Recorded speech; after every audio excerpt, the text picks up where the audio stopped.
S ವೀಕ್ಷಕ, ನಾವು ಅವಾಗ್ಲೇ ಹೇಳ್ತಾ ಇದ್ವಿ, ದಾರಿ ಹೋಗ್ರೊಬ್ರು ಮಾಹಿತಿಯನ್ನ ಕೊಟ್ರು ಈ ಮಗುವಿನ ಬಗ್ಗೆ ಅಂತೇಳಿ. ಎಸ್, ನಮ್ ಜೊತೆಗೆ ಮಹಿಳೆ ಇದ್ದಾರೆ. ಅಮ್ಮ, ಇದನ್ನ ಪುದರ್ದಾದ ಅಮ್ಮ ಗುಲಾಬಿಂದ ಇದಕ್ಕೆ ಏನ್ ಚಗುತ್ತ ನಮ್ಮ ಒಂದು ಬಾಲ ಏನನ್ನ ಉಜಿರೆ ಹೋತನಾಲು ನೆಟ ನಡತೊಂದು ಬರ್ತೊಂದಿತ್ತ ಓ ಅಲ್ಪ ಬಾಲೆ ಬುಲ್ತೊಂದಿತ್ತು ಓ ಅಲ್ಪ. ಓಕೆ, ಗೊತ್ತಾ ಈ ಬಗ್ಗೆ ಸಂಬಂಧಪಟ್ಟ ಮಾಹಿತಿ ವಾಸ್ತಿ ತಿಳಿತು ನಮ್ಮ ಬಾಲೆ ಬಾಲೆ ಅಂಚನೆ ಕುಂಟೂರು ಕಟ್ಟದ ಮುದ್ದೆ ಅಂತದ್ದು ಇಟ್ಟಿರು ಮೋನೆ ಮಾತ್ರ ತೋಜಿದ ಇತ್ತ ಸಾಮಾನ್ಯವಾದ ಎರಡು ಪೋಯಿನ ಅಂಚಿತ್ನ ಒಂದು ಗುರುತಿಪ್ಲಿ ಆ ಸಮಯ ಎರಡ್ಲ ಪೋತಿನ ಬಾಲೆ ಪತ್ತೊಂದು ಅದನ್ನ ಇದು ಗೊತ್ತಾಗ್ತದೆ. ಹೌದಲ್ಲ ಗೊತ್ತಿಜ್ಜಿ ಎಸ್, ಥ್ಯಾಂಕ್ ಯು. ಎಸ್, ನಮ್ಮ ಜೊತೆಗೆ ಈಗ ಬೆಳ್ಳಾಲು ಗ್ರಾಮ ಪಂಚಾಯತ್ನ ಅಧ್ಯಕ್ಷರಾಗಿರುವಂತಹ ವಿದ್ಯಾ ಅವರು ನಮ್ಮ ಜೊತೆಗಿದ್ದಾರೆ. ಮೇಡಮ್, ಇದು ನೋಡಿದ್ವಿ ಮಗುವನ್ನ, ತುಂಬಾ ಬೇಸರ ಆಗ್ತಾ ಇದೆ. ಎಂತ ಕಟಕರು ಬಿಟ್ಟು ಹೋಗಿದ್ದಾರೆ ಅನ್ನುವಂತಹ ಬೇಸರ ಕೂಡ ಆಗ್ತಾ ಇರುವಂತದ್ದು. ಏನ್ ಹೇಳ್ತೀರಮ್ಮ ಈ ಘಟನೆಗೆ? ಫಸ್ಟ್ ಆಫ್ ಆಲ್ ಆ ಹೆಂಗ್ಸು ನೋಡಿದ ತಕ್ಷಣ ನನಗೆ ಕಾಲ್ ಮಾಡಿದ್ರು. ನನಗೆ ಒಂದು ಸಮಯಕ್ಕೆ ಏನ್ ಮಾಡ್ಬೇಕಂತ ಅನಿಸ್ಲಿಲ್ಲ, ಅಂದ್ರೆ ಯಾರಿಗೆ ಕಾಲ್ ಮಾಡ್ಬೇಕು ಏನು ಅಂತ ಹೇಳಿ. ಮತ್ತೆ ಹೌದಾ ಅಲ್ವಾ ಒಂದು ಗೆಸ್ಸಿಂಗ್ಸ್ ಇರ್ತದೆ, ಅಥವಾ ಏನಾದ್ರೂ ರೂಮರ್ ಇರ್ಬೋದಾ ಅಂತ ಹೇಳಿ. ಮತ್ತೆ ಪುನಃ ಒಬ್ರು ಸ್ಥಳದಿಂದ ಫೋನ್ ಮಾಡಿದ್ರು, ಉಂಟು ಇಲ್ಲಿ ಮಗು ಇದೆ ಅಂತ ಹೇಳಿ.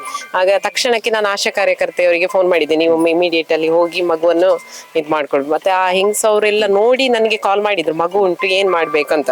ಅಷ್ಟೊಂಗ ನಾನು ಒಂದು ಮಾನವೀಯತೆ ದೃಷ್ಟಿಯಲ್ಲಿ ಫಸ್ಟಿಗೆ ಹೇಳಿದೆ, ಮಗುವನ್ನು ಹಿಡ್ಕೊಳ್ಳಿ, ಆ ಮಗುವಿಗೆ ಆರೈಕೆ ಮಾಡಿ, ಮತ್ತೆ ಏನಾದ್ರೂ ಇದ್ರೆ ನಾವು ನೋಡ್ಕೊಳ್ತೇವೆ ಅಂತ ಹೇಳಿದೆ. ಹಾಗೆ ಅವರು ಹೆಂಗ್ಸು ಒಳ್ಳೆ ಮನಸ್ಥಿತಿಯಲ್ಲಿ ಮಗುವನ್ನು ಹಿಡ್ಕೊಂಡು ಕೂತಿದ್ರು. ನಾನು ಇಲ್ಲಿ ಬರುವಾಗ 1-2 ಜನ ಇದ್ರು, ಮತ್ತೆ ಆ ಮಗುವನ್ನು ಹಿಡ್ಕೊಂಡು ಕೂತಿದ್ರು.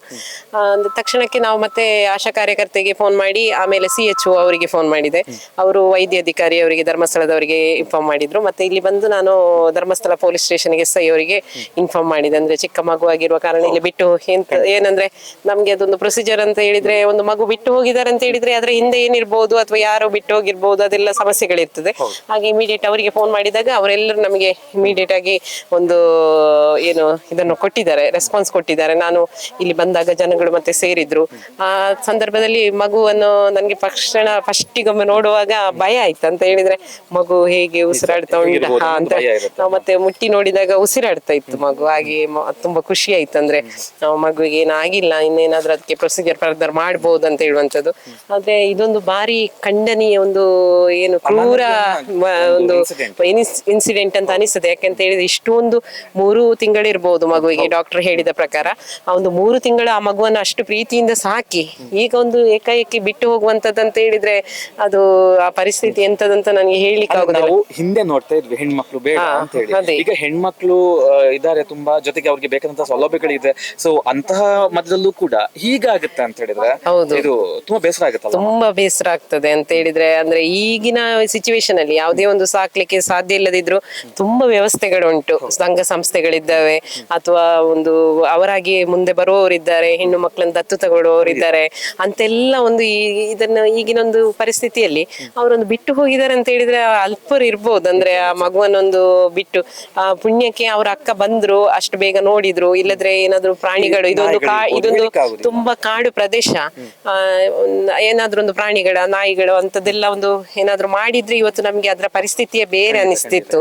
ಅದು ಬಾರಿ ಬೇಸರ ಅಂತ ಅನಿಸಿತ್ತು. ಅಂದ್ರೆ ಈ ಒಂದು ಇಂಥ ಪರಿಸ್ಥಿತಿಯಲ್ಲಿ ಸಹ ಇಲ್ಲಿ ಬಿಟ್ಟು ಹೋಗಿದಾರಲ್ಲ ಅಂತ ಹೇಳಿ ಬಾರಿ ತುಂಬಾ ದುಃಖ ಆಯ್ತು. ಮತ್ತೆ ಈಗ ಅಂದ್ರೆ ಸಾಮಾನ್ಯವಾಗಿ ಈಗ ಪ್ರೆಗ್ನೆನ್ಸಿ ಇರುವಂತ ಟೈಮ್ ನಲ್ಲಿ ಸೊ ಟ್ರೀಟ್ಮೆಂಟ್ ತಗೊಳ್ಳುವಂತದ್ದು ಕೆಲವೊಬ್ರು ಇರ್ತಾರೆ. ಸೊ ಈ ಭಾಗದವರದ್ದೇ ಆಗಿರ್ಬೋದಾ, ಅಥವಾ ಇಲಾಖೆಗಳಿಗೆ, ಕಲಕಲನ ಇಲಾಖೆಗಳಿಗೆಲ್ಲ ಮಾಹಿತಿಗಳು ಇರ್ತವೆ. ಸೊ ಈ ಭಾಗದ ಆಗಿರ್ಬೋದಾ, ಏನು ಅನುಮಾನ ಕಡೆತಮ್ಮ ಈ ವಿಚಾರದಲ್ಲಿ? ಯಾರು ಬಂದು ಬಿಟ್ಟು ಹೋಗಿರ್ಬೋದ ಹೇಗೆ?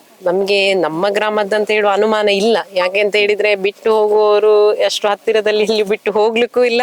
ಮತ್ತೆ ಸಾಮಾನ್ಯ ನನಗೆ ತಿಳಿದ ಪ್ರಕಾರ ನಮ್ಮ ಗ್ರಾಮದಲ್ಲಿ ಅಂತವರು ಇಲ್ಲ. ಅಂದ್ರೆ ಮಕ್ಕಳು ಇಲ್ಲದವರು ಕೂಡ ನಮ್ಗೆ ಮಗು ಬೇಕಂತ ಕೇಳುವವರಿದ್ದಾರೆ. ಆ ನಿಟ್ಟಿನಲ್ಲಿ ಇಲ್ಲಿ ನಮ್ಗೆ ಗೊತ್ತಿದ್ದ ಹಾಗೆ ಮತ್ತೆ ಆಶಾ ಕಾರ್ಯಕರ್ತೆಯವರ ಹತ್ರ ನಾನು ವಿಚಾರಣೆ ಮಾಡಿದೆ.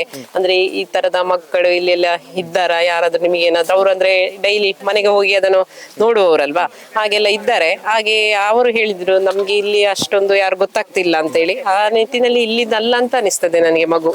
ಹಾಗೆ ಇಲ್ಲಿ ದೂರದವರಂದ್ರೆ ಬೇಸರ, ಅಂದ್ರೆ ಇದೊಂದು ದುರಾದೃಷ್ಟ ಅಂತ ಹೇಳ್ಬೇಕಂದ್ರೆ ಒಂದು ಮಗುವನ್ನು ಈ ಇಷ್ಟು ಸಾಕಿ ಎಲ್ಲ ಒಂದು ಬಿಟ್ಟು ಹೋಗೋದಂತ ಹೇಳಿದ್ರೆ ನಂಗೆ ತಾಯಿಯಾಗಿಯೂ ಒಂಥರ ಬೇಸರ ಆಗ್ತಾ ಉಂಟು. 4 ತಿಂಗಳ ಮಗು ತರ ಕಾಣುತ್ತೆ ಅದು. ಹೌದು, ಅದು ತುಂಬಾ ನಾವೆಲ್ಲ ಅದು ತುಂಬಾ ಬಟ್ಟೆ ಎಲ್ಲ ಕಟ್ಟಿ ಚಂದ ಮಾಡಿ, ನಾನಂದ್ರೆ ಮನೆಯಿಂದ ಹೊರಡುವಾಗ ಕೇಳಿದ್ದೆ ಮಗು ಹಾಗೆ ಇದೆಯಾ, ಎಲೆಯ ಮೇಲೆ ಮಲಗಿಕೊಂಡು ಬಟ್ಟೆ ಏನಾದ್ರು ತರ್ಬೇಕಂತ. ಆಗ ಇಮಿಡಿಯೇಟ್ ನಂಗೆ ಫೋಟೋ ಕಳಿಸಿದಾಗ ತುಂಬಾ ಬಟ್ಟೆ ಎಲ್ಲ ಚೆನ್ನಾಗಿ ಮಗುವನ್ನು ಕಟ್ಟಿ ಸ್ನಾನ ಮಾಡಿಸಿ ಪೌಡ್ರು ಅದಕ್ಕೆ ಬೊಟ್ಟು ಅದು ಇದೆಲ್ಲ ಹಾಕಿದ್ದಾರೆ. ಇವತ್ತು ಬೆಳಿಗ್ಗೆನೆ ಎಲ್ಲ ಪ್ರೊಸೀಜರ್ ಮಾಡಿ ಮತ್ತೆ ತಂದು ಬಿಟ್ಟಿರುವಂತದ್ದಂತ ಹೇಳಿದ್ರೆ ನನಗೆ ಒಂದು ಅನಿಸ್ತದೆ, ಆ ತಾಯಿ ಇಷ್ಟ ಇಲ್ಲದೆ ಬಿಟ್ಟದ್ದಾಗಿರ್ಲಿಕ್ಕಿಲ್ಲ ಅಂತ ಅನಿಸ್ತದೆ. ಅಂದ್ರೆ ಏನ ಪರಿಸ್ಥಿತಿ ಇರ್ಬೋದು ಅಥವಾ ಹಾಗೆ ಕೂಡ ಅನಿಸ್ತದೆ. ಅಂದ್ರೆ ಮಗುವನ್ನು ಅಷ್ಟು ಚಂದ ಮಾಡಿ ಒಂದು ಹೊರಡಿಸಿ ಆ ಮಗು ಮಲಗಿದೆ ಅಂತ ಹೇಳಿದ್ರೆ ಆ ಮಗು ತಾಯಿ ಏನೋ ಪರಿಸ್ಥಿತಿ ಇರ್ಬೋದಾ ಏನಂತ ಒಂದು ನನ್ಗೆ ಇಲ್ಲ ಅಂತ ಹೇಳಿದ್ರೆ ಹಾಗೆ ಬಿಟ್ಟು ಬಿಟ್ಟು. ಹೌದೌದು,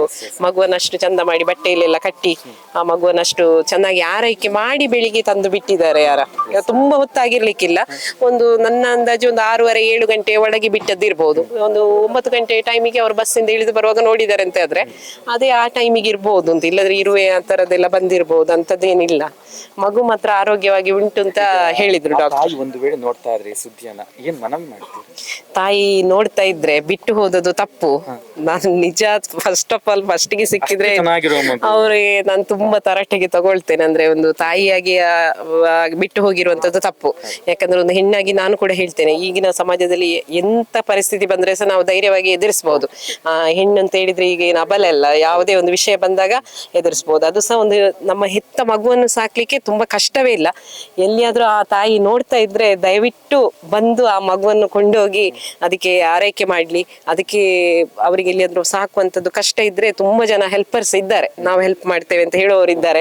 ನಾವು ಕೂಡ ಬೇಕಾದ್ರೆ ಆ ಮಗುವನ್ನು ಸಾಕ್ಲಿಕ್ಕೆ ಸಹಾಯವನ್ನು ಮಾಡ್ತೇವೆ ಆ ನಿಟ್ಟಿನಲ್ಲಿ. ಅಥವಾ ಯಾವುದೇ ಒಂದು ಅವರಿಗೆ ಒಂದು ಯಾವುದು ಯಾರಾದ್ರೂ ಬೆದರಿಕೆ ಆ ತರದ್ದು ಏನಿದ್ರೆ ಕೂಡ ಅವರು ನಮ್ಮ ಮುಂದೆ ಬರ್ಲಿ, ಅವರಿಗೆ ನಾವು ಸಹಾಯ ಮಾಡ್ತೇವೆ ಅಂತ ಹೇಳಲಿಕ್ಕೆ ನಾನು ತುಂಬಾ ಸಂತೋಷ ಪಡ್ತೇನೆ. ಅವರು ಅದಕ್ಕಿಂತ ಸಂತೋಷ ನಿಮ್ಮ ನ್ಯೂಸ್ ನೋಡಿ ಎಲ್ಲಿಯಾದ್ರೂ ಆ ಮಗು ತಾಯಿಯ ಕೈಗೆ ಸೇರಿದ್ರೆ ಅದಕ್ಕಿಂತ ಖುಷಿಯಾದ ವಿಷಯನೇ ಇಲ್ಲ ಅಂತ ಹೇಳಿಕ್ಕೆ ನಾನು ತುಂಬಾ ಸಂತೋಷ ಪಡ್ತೇನೆ. ಇಲ್ಲಿದ್ರೆ ಸಹ ನೋಡಿದ್ರೆ ಅಥವಾ ಆ ಮಗುವಿಗೆ ಸಂಬಂಧಪಟ್ಟವರು ಅವರ ಸಂಬಂಧಿಕರು ಯಾರು ನೋಡಿದ್ರು ಕೂಡ ಬಂದು ಆ ಮಗುವಿಗೊಂದು ಸರಿಯಾದ ಸೂಕ್ತ ವ್ಯವಸ್ಥೆಯನ್ನು ಮಾಡ್ಲಿ ಅಂತ ನಾನು ಮನವಿಯನ್ನ ಮಾಡ್ತಾ ಇದ್ದೇನೆ ಅವರಿಗೆ.